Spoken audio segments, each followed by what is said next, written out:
Hi guys, and welcome back to my channel. Today I wanted to kind of take a break from putting pressure on myself to create, because right now I am going through a bit of an artist block, a slump, if you will. And I just need to do something a bit different, and I'm so sorry if you can hear that. They are painting our apartment complex outside right now, the whole exterior, for a few weeks. So at least someone in this building is painting. Excuse me, Remy. What I wanted to do with you today is take my little art trolley, anything from the trolley days. That's how I feel when I roll this over to my spot. I'm the little trolley lady in Harry Potter, yeah?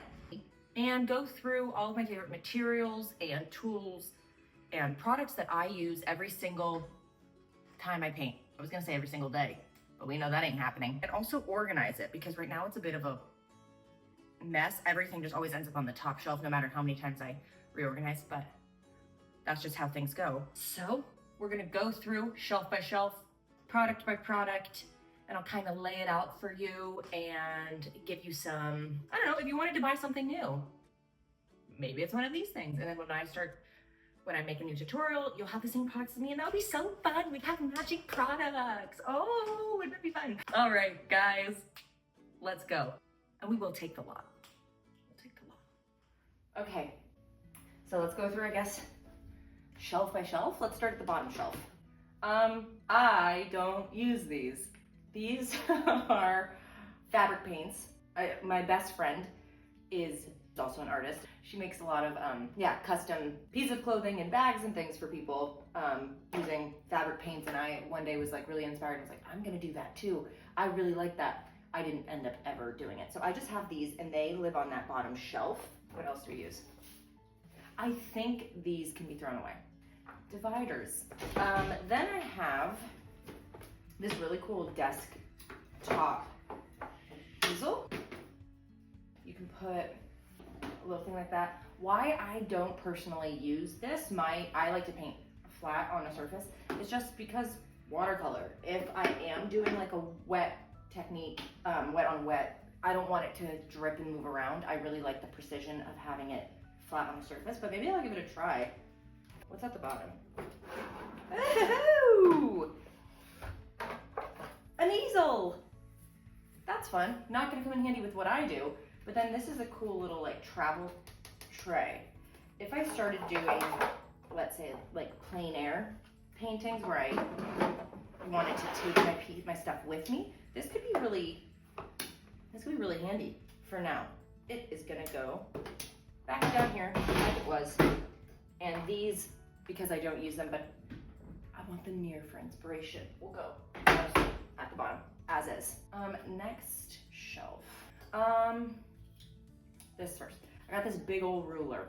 I don't use it that often. For my bigger, like 12 by 16 watercolor pads, I do like this when I'm trying to measure out the actual paper. So for example, like if I was doing, this is a drawing of bougainvillea that I've never painted, but maybe I could.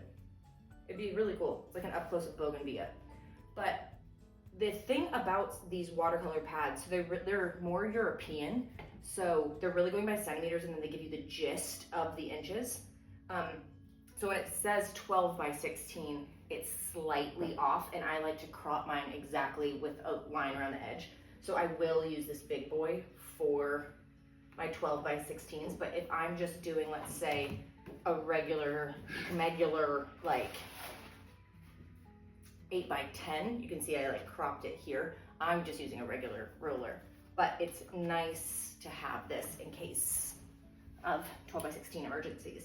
And that one usually lives down here, and I just hate how big it is. I recommend having something, yes, this is tracing paper. I don't personally use it as that. I am using it for my hand. I'm using it so I don't smudge while I'm sketching. So I have just like a bunch of them. I rip it off when needed, but I obviously try to reuse as much as I can, and that just stays in there. I'm never gonna draw. I just wasted this one. This was gonna be, what is that called? A poinsettia? It was around Christmas time. I was gonna draw paint this. As you might be able to notice, there are little tick marks. I personally, I like to draw that way. I like to have a grid on my drawing or on my reference photo, and I like to have a grid on my paper. Then I know I'm drawing it exactly how I want it to look. I'm just going square by square. And I know people may think that's cheating. No, you can't do that. Why not? Why not? Do your own thing. I'm doing mine. So I like a grid. It helps. And then you just erase it afterwards. Sue me. Now we're getting into the goodies. This is a product I highly, highly recommend getting if you want to get serious with your watercolors. Arches watercolor paper. Oh, it's the best. It's the best for a reason. I noticed when I first started painting, you know, I was using cheaper materials just because you never know how much, you don't want to put too much money into a hobby that you don't know if it's going to go anywhere. But when I upgraded to this paper, it was just like, it clicked that it was like, oh, this is how it's supposed to be when you're painting with watercolor. It reacts to the watercolor as you would assume it would. It doesn't buckle, it doesn't like separate the colors. It's really great. And they have so many sizes. So one of my favorite sizes, which it's such a pain, you can't get this in the States. I had to get this the last time I was in Australia, so that's not really helpful. So I really apologize for that. But this is like my little, see, it's 5.83 inches by 8.27 inches, which I use for my little 5x7s, which is some of my favorite stuff. I have tried hot pressed. It's the pink one, which has 0 grain. I'll do close-up shots. Emma, do close-up shots. You got it, Emma. Cold pressed versus hot pressed. I personally like cold pressed, but that is just user preference. Then they have this size, the 9x12, which I like to use for my 8x10s. You'll notice something that's different from this pad, free paper here, compared to the blocks. These blocks are glued down on all 4 sides where all of the black is. And it has this little opening here where you can slide in an envelope slicer. I use my plastic ruler to just peel off the sides. But what's nice about these blocks is that since they're all glued down on all 4 sides, they never buckle. Like the paper just doesn't ripple like it does if you're using a lot of water. It would, no matter what you do, even though it's incredible paper, if you do here, it will bow a little bit and bend, and it's fine. You can obviously flatten it after the fact, but that's just something to keep in mind if you want like a watercolor book versus the watercolor pad. So these are the 9x12s, 10x14, and my big boy of the 12x16, which is where I've done the wisteria lately. And it took me a while to work up to this size. I'm very comfortable in a smaller size, but the bigger one, you know, go big or go home. Sometimes I just want to go home, okay? Sometimes I just want to go home. So those are my watercolor books, and I definitely recommend giving Arches a try. It is an investment, but I really think it's an investment worth making if you are wanting to take watercolors seriously. This should go without saying. None of this is sponsored. None of my posts, anything, even on Instagram, you'll see me, I tag them every single time. It's not sponsored, and I'd love it to be. I'd love it to be. Anyway, I have these from Amazon. They're these, it was like a 2-pack. My little sister actually got these for me. They're 35 watercolor book mini sheets. It's not good paper. Sorry, girl. It's just not good paper at all. But what it is good for is testers. You know I'm a little kooks for testers. I love them. I use these for, that was my rose, my red rose, my Long Beach flower series. Just, I love a tester. I like keeping them.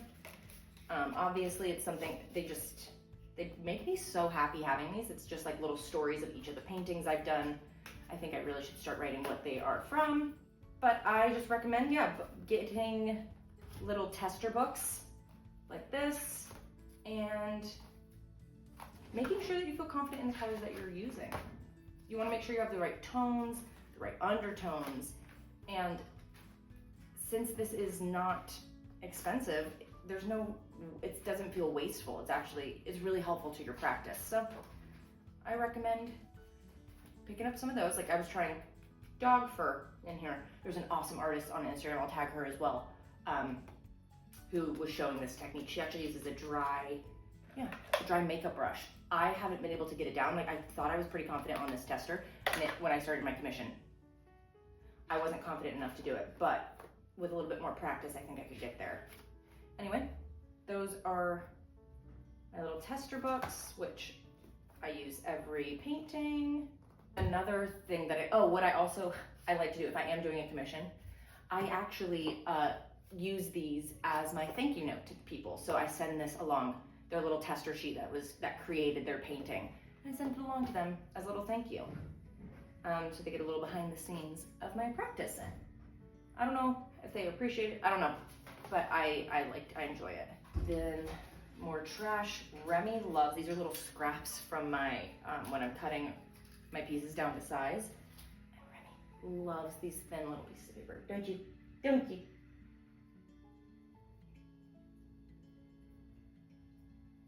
Yeah, so I'll let him play with that. Another hoarding thing that I do, and I don't think I'm gonna get rid of these, but I might move them to a different shelf. These are all of my paper towels that I use in each of my paintings. And I just love them. I love them, love them, love them. Look at, like, it's just, they're little paintings in themselves. Look at that. How fun. Like, that is so fun. It looks like a funfetti. I don't know. I like to imagine that when I'm a world famous painter, these are gonna be like, whoa, those are her things. This is my sunflower, you can tell. And I just love them. I love them, I'm not gonna throw them away. You can't make me. You can't make me. I have this little palette. I never really use this type. It's a little porcelain palette. It's more for like tubes of watercolor, which yes, I do use, but I just put them directly into my pans or my palette pans or whatever. But this is nice. I don't reach for it that often. It gets a little crusty and dusty, so I just leave it on that shelf. Okay, let's get back to organizing. So all of my testers go here next to the world famous paper towels. Doy. This is just a color card. I make my own. I can show you how to make those actually. In your watercolor palettes, I like to have one that fits right in the tray, so I always know the color, the undertone that I'm using. These ones are lovely. This one came with it, so I obviously used it and played with it, but it doesn't fit in there like I wanted to, so I made my own. If you're interested, let me know and I can show you how to make one of those. No problem. So that can go at the bottom. Hot pressed, I don't use either. That can go down there. And then my palette that is not yet opened can also go down there. I don't need both of these, so let's put her also. Another paper towel. Paper towel alert. Into my pack. Cute. Next up is the top shelf. Paper towel. Paper towel. And I use them. I use those paper towels until they basically cannot absorb any more paint. So I'm not being wasteful. Don't even say that. Don't even say that to me. This is my little travel case that I take around with me. If I'm traveling, I'll put my paints in there, my tiny pad of, my watercolor pad and everything. And these are just little flowers from Western Australia. And I love it. This one can go down at the bottom because I am not traveling anytime soon. This is my ruler of choice. I was showing you before. This is my favorite ruler. I like that it's clear. I don't like a opaque ruler. I prefer a clear one, so when I am measuring out my 8x10s, I can just easily see the paper underneath. And that will live up here. For some of my paintings, I like to use masking fluid. Now, masking fluid is super helpful when you want to keep an area clear. So like when you have something in the foreground and you want to do a wash of color over it, I put the masking fluid down first on that area that I keep clear, and then once I'm ready to remove it, I use this thing called rubber cement, and that scrubs it off. You can use your finger, you can use, there must be other things people use. I use rubber cement though, super cheap. This is just Winsor & Newton watercolor art masking fluid. It settles at the bottom a little bit, so you just want to like lightly mix it. If you mix it too vigorously, it creates a lot of bubbles and it's just stupid. You don't want to have that many bubbles in there. You want to just be very gentle with it. I can also show you how I use that if you're interested. This is, if you would believe it, soap. I use this soap when using the masking fluid because it's basically like a glue. So if you leave it on your brush for too long, like if you don't rinse your brush off immediately, or yeah, if you let it sit on there, it completely will like damage your brushes. So I don't use high quality brushes when I use masking fluid, but we can talk about that in another video if you'd like. I then also have this little watercolor journal, which doesn't, I hate to say, it does not have my favorite paper in it. I can make it work, but I struggle through it a lot the entire time. There's something about it that just, I don't know, especially with like the color green, it just doesn't like, the green doesn't like sit properly on there, so I just don't love it. But yeah, this is my sketchbook. This is the Honeymoon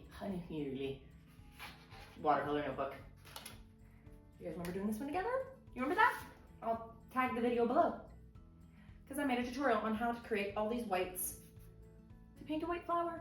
But that's my Honeymoon, and she's fine. There's not a lot to say about her. I don't know, like you could get her. I don't really like highly recommend. These are my watercolor pans, my watercolor sets. This one is Mungyo. It's a Korean brand, I believe. This is an amazing starting palette. I believe it's around $50 US on Amazon. It has 48 half pans. They work really well when you're starting out. I still use them. I think they have an amazing range. I love their greens. I gravitate to them mostly for their greens. And obviously their opera pink has been hit heavy by me, and their indigo is really phenomenal. And again, has the little watercolor chart in there, so I know exactly what tones I'm using and the colors. And then this is my big investment that I made. It's the Schmincke 48 half pan, and significantly more expensive. I think like close to like $300 or something. I love her. She has a lot of blues in it, which, to be honest, with the things that I'm painting, florals and botanicals, not like I don't reach for that many shades of blue. So there's definitely colors in here that are completely fresh. And then each of these palettes, I don't know why they wasted 2 spots with a silver and a gold. Like, I don't need that. I don't need a shimmer. It's a big waste, but it is what it is. There's not much I can say.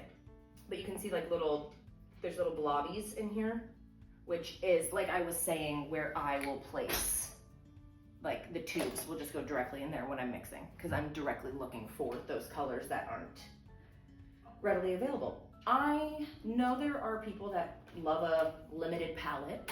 I'm not one of those people. Give me more colors. Yeah, but for me, I want to mix as many colors and play with colors and just figure it out and have I would have like 100 colors if I could. I do almost have 100, 96. I have 96 colors right here. And I love them. And so I do recommend these too. If you were starting out too, like again, start out with the Mungyo and invest in the arches rather than investing in the paints. That's my advice.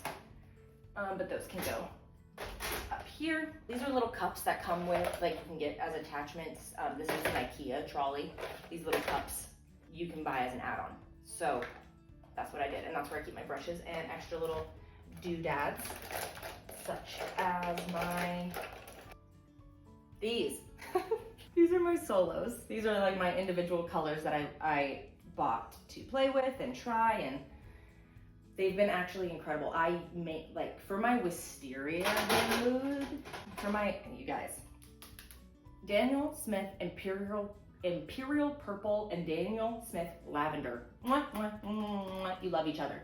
They were so good for the wisteria. I honestly, even with the amount of colors that I have in here, like ultramarine violet, didn't nail it.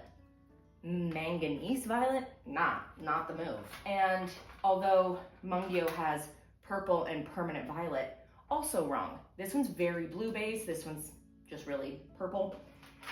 And I was really struggling when I first started that painting. I was struggling to make the correct mix. And then I remembered I had these guys that I picked up last time I was in Australia too. You can get these anywhere, but that's just where I got them. I love you forever. I love them forever. They're my babies. Love them. And I just picked them up because I thought they were pretty, and turned out they were everything I needed. Then I have Holbein Artists in Opera. This is like fucking fluorescent, that's the word. It is so vibrant. I have an Opera Rose in my Mungyo, and I was trying to get another one of those, like another standalone Opera Rose. It turns a little bit brighter. It's a little too bright, but it helps. The thing is, when you're learning about watercolor, you know, they'll say all this shit where it's like, careful with like the light fastness and all that thing. Opera Rose, I get, it fades like nobody's business from what I understand. To be fair, I don't worry about that. Again, sorry, sue me. I just paint what I want it to look like, and if it eventually fades, it eventually fades. But it's beautiful for now, and it's exactly how I want it to look now. So, sorry. I haven't played with this one yet, Quinacridone Coral, but I want to, I just haven't found the need. And then my father-in-law got me this Colineo Red by Schmincke. Then I have Holbein Sap Green and Olive Green as well, and I used those for the wisteria as well. So this quad here was very, very important. And then I just have the only gouache that I have and sometimes will use is this Art Spectrum. I'm pretty sure this is cheap as shit. The Art Spectrum gouache in white, which I'll sometimes use by itself, or I mix it in and make pastel colors. These are my favorite tools that I use. This is a Graphgear 1000 Pentel 0.5 Japan pencil. It is an amazing mechanical pencil. I'll tell you the reason why I got this pencil. I saw Belina Bright. Have you seen her on Instagram? She has like 1 million followers. She's a watercolor artist. She's dope. She was using this. I literally did a Google picture image reverse search for it and thought, well, if she can use it, I'm gonna use it. And I like it. I ordered extra, like the erasers go pretty quick, but you can get the refill erasers by Pentel really easy. It comes in a box with a ton of these, so it's pretty solid. And then I just use, again, the Pentel 0.5 HB lead kneadable erasers. These are so nice. I got a pack from Amazon from Faber-Castell. I think it came in like an 8-pack. This one's a Lyra, Germany. Hi, Momo. Then it looks like I have some Rogue pencils in here. I don't really use them that often. I don't have any reason to have these. These are just colored pencils. I must have just put them in there.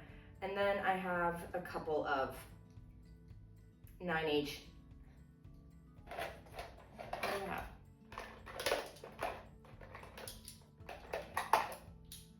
Okay, these are pencils that just stick around in here in case I ever need them. You know, I'm gonna throw this shit away actually. It's like a eraser pencil thing. It's one of those erasers, do you know what I'm talking about? Where it's like, you try to erase it and it just smudges it, and then it's just like, then your paper is just ruined. Yeah, she's gone. And then last but not least on like the markings front is I got a whole set of these Micron Pigma pens that are just lovely. So it has a bunch of different sizes. 0.1 is the smallest up to a brush. So when I did my like honeymoon series I think I only had one at the time, so I couldn't really change like the weight of the pens that I was using. I don't do it often on my paintings. That was really only in the landscapes, but I wanted to get into a bit more. So now I have these, and hopefully I can go on a trip soon and bring these along and do a little bit more of like a postcard series, because I'll be honest, at my markets and stuff, they are my best sellers. People love them, which is really cool, because online they got no love. And then a basic eraser, boom, bam, you've done. And then here are my brushes. I have this big mop brush, 3/4. I use this to remove my eraser marks. I have a little set of the Polina Bright brushes. These are my first brushes that I bought when I was first upgrading from like a basic no-name set here. They're good. I mainly now use these, and I have a smaller one somewhere. I use these little guys for my masking fluid, because I don't need them. I don't use it. But what I was saying, these Polina Bright brushes, they were a big adjustment when I first started. I like them. I don't reach for them often. I feel for me, they're just, obviously they're large. I don't really do paintings of this size where I need it like this. And they hold water for me in a very intense way, where I kind of like don't know what to expect with how much water. They're great brushes. They are just not my cup of tea. And I have this little set, I believe was also bought from my little sister at Hanukkah. And it's an awesome little pack. I like that they have such tiny fine liners, and it has like this little like grippy bit, which is nice. Grabby is the brand. It's good. It's really good. It's a great starting set. I like that you have so many sizes. I have a mix of these eyeshadow brushes when I was trying to do the dog hair. I guess they don't necessarily need to stay in there, but in case I wanted to try that again. Then I have this big guy, Art Spectrum again. Good. Oh, a pencil. See, you guys are helping me organize, and I'm gonna have this stay like this forever. This is a little roller, a brush roller, which when I go traveling, I will pop it into my little sack, my little bag. And then these are my most used. And by most used, I mean I literally don't use I don't use anything else. Most used. You'll notice I'm almost always using these. These are my DaVinci Colineo brushes. I have two, they came in little packs with like 0.3/5/0, 3/0, 0, 1, and 2. And I also have a size 4. I use them in every single painting. I think they're actually made for like miniatures, like if you were painting miniatures. I love them. I love them. They do exactly what I want them to do every single time. I'm never disappointed in their quality. I highly recommend trying those. Again, not sponsored, but DaVinci, I know you're watching. Yeah, DaVinci, I know you watch my Instagram stories too. Yeah, we connect. I'd love for you to send me some stuff. Your girl's here. Then my other set of brushes that I used to use before I switched over to DaVinci is West Art Silver Sable brushes. They're made with squirrel hair, and they're great. I'm sorry, they are. I love those. West Art. Again, those are in Australia. Don't know if they're here. And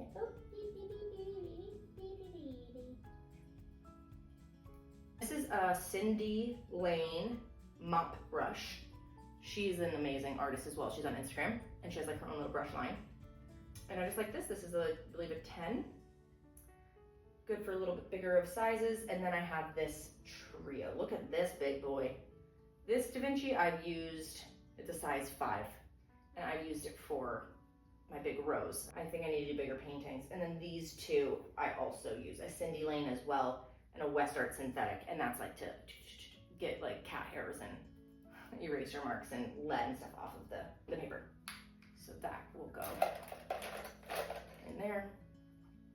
And I have scissors, which I don't use, so those can go up here because we're always looking for scissors in this house. And I'll fold her up. Like I said, those are my most used, and for me, I think there's an old schoolhouse like fire alarm going off right now. Okay. Anyway, so since I use these most, I like to just keep them in here because then it's just quick grab. But I'll lay that down. Then my tinier sheets that I use most often, and what I'm currently using, like the little 5x7, will go in here. The bigger 10x14 can just lay on top there. And then of course the 12x16 doesn't fit, so she can go sideways. It's not amazing. Ruler at the top, because I'm always reaching for a ruler. It's not amazing. It doesn't like look that organized. This actually lives on when I have my easel up. I just have her sitting on the easel because it's just such a honking big size. Doesn't look that organized, but for me, it feels more organized than it was. Amazing. Okay, great. I think that is where I'm going to leave you guys. I hope that you picked up, like, got some ideas for different products maybe that you wanted to buy, or were just maybe interested in seeing what I have. I love going through and like being nosy and seeing what everyone else has, and I really appreciate you being here with me. Please give this video a thumbs up and let me know if you would be interested in me creating some of those videos, like how I like to do my grids, or just let me know. Keep me posted. Think about it. But I'll see you in the next one, and thanks so much for being here. Bye.